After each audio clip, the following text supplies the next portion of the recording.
Hello friends, welcome to my YouTube channel. Friends, आज की कविता है द सोल्जर, जो कि रूपर्ट ब्रूक के द्वारा फर्स्ट वर्ल्ड वॉर के दौरान 1914 में लिखा गया था।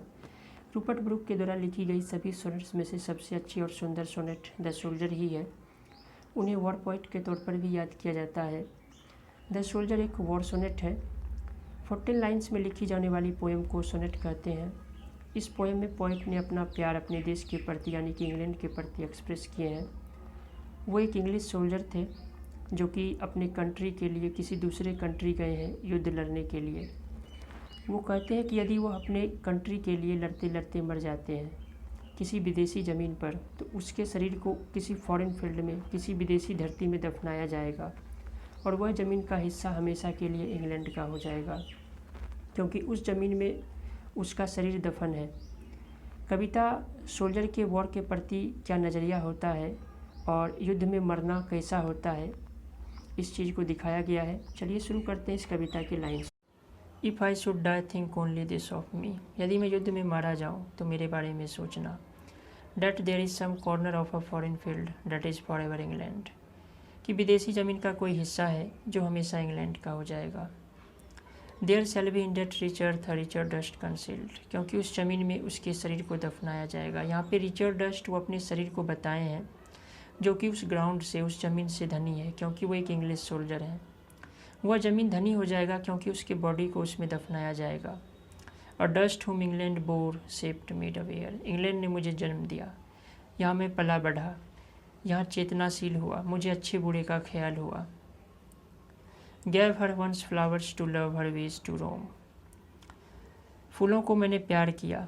इंग्लैंड ने मुझे फ्रीडम का भाव, यानी कि यहाँ पे फ्रीडम का एहसास मैंने यहाँ पे किया। A body of England's breathing English air, मेरा शरीर इंग्लैंड से वास्ता रखता है और हमेशा इंग्लिश एयर अंग्रेजी हवा में सांस लिया है। वॉश्ड बाय द रिवर्स, यहाँ की नदियों ने मुझे पवित्र किया। Blessed by suns of home, और सूरज की रोशनी में मैं बड़ा हुआ। तो कुल मिलाकर वो अपने कंट्री के प्रति आभार प्रकट किए हैं। उन्हें खुशी होगा कि यदि वह अपने मदरलैंड अपनी मातृभूमि के कर्ज को वो and think this heart all will set away, वो कहते हैं कि उसके डेथ के बाद वो पवित्र हो जाएंगे, यानी उसके अंदर की सारी बुराइयाँ ख़त्म हो जाएगी, चली जाएगी। एविल का मतलब यहाँ पे बुराई और सेट अवे का मतलब ख़त्म हो जाना, बह जाना। A pulse in the eternal mind no less, वो एक ऐसे संसार का हिस्सा हो जाएंगे जो अविनाशी है, उसका सोल दिव्य हो जाएगा, वो इस यूनिवर्स का एक हिस्सा होंगे। Give somewhere back the thoughts by England given, जो भी अच्छे विचार जो कि उसको इंग्लैंड ने सिखाए थे उसको वो लौटा पाएंगे, यानी उन अच्छे विचारों को दूसरों के साथ वो साझा कर सकेंगे। हर साइट्स, इंग्लैंड में देखे गए वो दृश्य, एंड साउंड्स, और सुनी गई आवाज़ें। ड्रीम्स, देखे गए उसके ड्रीम्स। हैप्पी एज हर डे, और खुशी में बिताए गए वो दिन।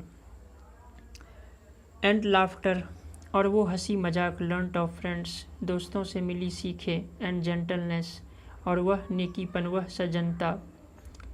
इन हार्ट्स एट पीस, ये सारी बातें दिलों को शांति पहुंचाएगी। अंडर एन इंग्लिश हेवन, उस अंग्रेजी स्वर्ग के नीचे।